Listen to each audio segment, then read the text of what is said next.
or 14 that what kind of man do you want? I would say I want him tall, dark, handsome.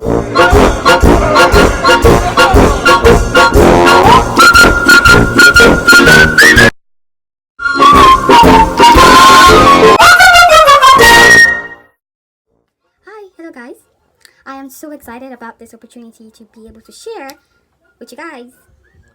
My name is Oreolua. Oreolua. Oh, I call myself Oreo sometimes for those who can pronounce my name in full.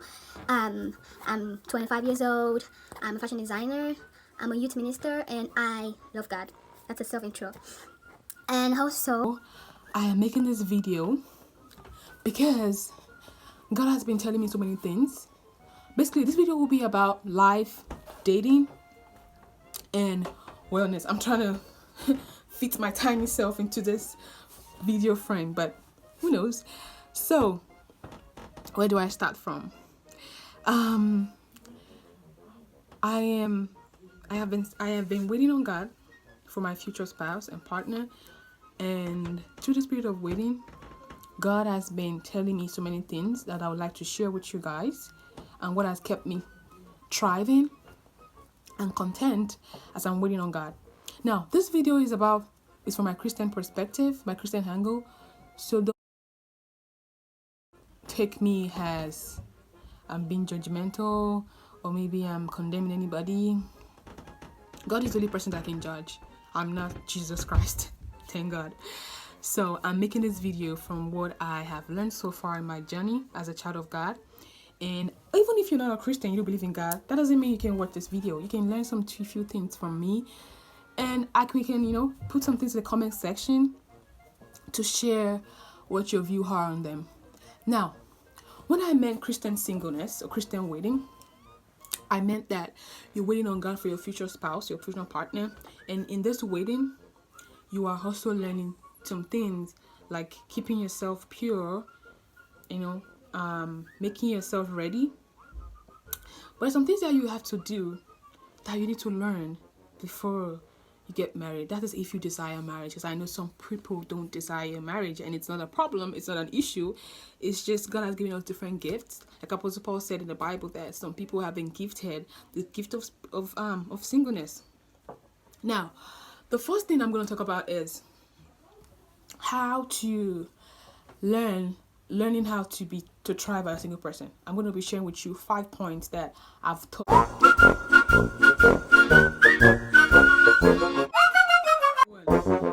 Know that you getting married will not solve your problems. Yeah, mind blown, right? It's good to find a partner. It's good to have a person to work with life with. That is a beautiful thing. But know that you getting married will not give you that ultimate happiness. Nobody has that responsibility to make you happy except yourself. Nobody has that duty.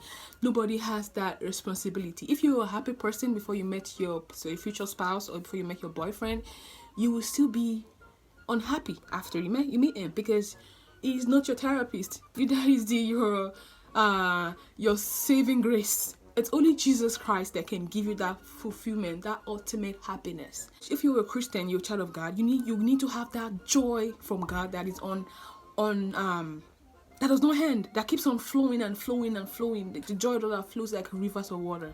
I'm not preaching now, but what I'm trying to say that you need that joy from the Lord. You need that joy that God can give you without you relying on a man or a woman to be happy.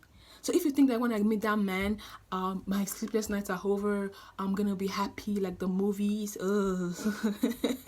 my sister, it's a lie of the Lord. Now, point number.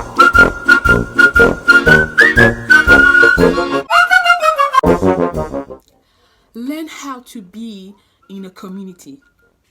If you want to thrive as a single person, you need to learn how to thrive in your community. Learn to have friends. Learn to call friends. Learn to be with your family. Learn to babysit for people. Like for example, I do that for my family right now. I babysit my cousins, In fact, I'm sure you can hear some of them. You can probably hear them in the background right now. I visit my cousins at church. I serve in children ministry because I desire to have children one day. And when I have them, I don't want to be lost. I want to be able to nurture them. So I'm learning how to nurture. I'm learning how to run the home. I'm learning how to spend money. I know it's hard, but we are all. And nobody is perfect. I'm still working on myself. So learn how to be in a community. Have friends. Have people around you. Have people that you know that they can support you. So even if that person comes into your life, or if the person is in your life right now, they will know you belong to a tribe. They will know that, oh, this person is not just one nameless, faceless person. Don't say I'm an introvert. That's a lie from Pit of Hell. I am an introvert also, but God has taught me that I need to come out of my box and stay out of where I am. And I work from home most of the time. I'm a fashion designer. So I have a workshop in my home, so I don't really go out that often. But God has been hooking me up sounds bad. God has been linking me up with people that are like-minded Christians that I've been working with, and they've been helping me to build my communication and social skills. And yeah, so learn to have a community around yourself. Now, number 3.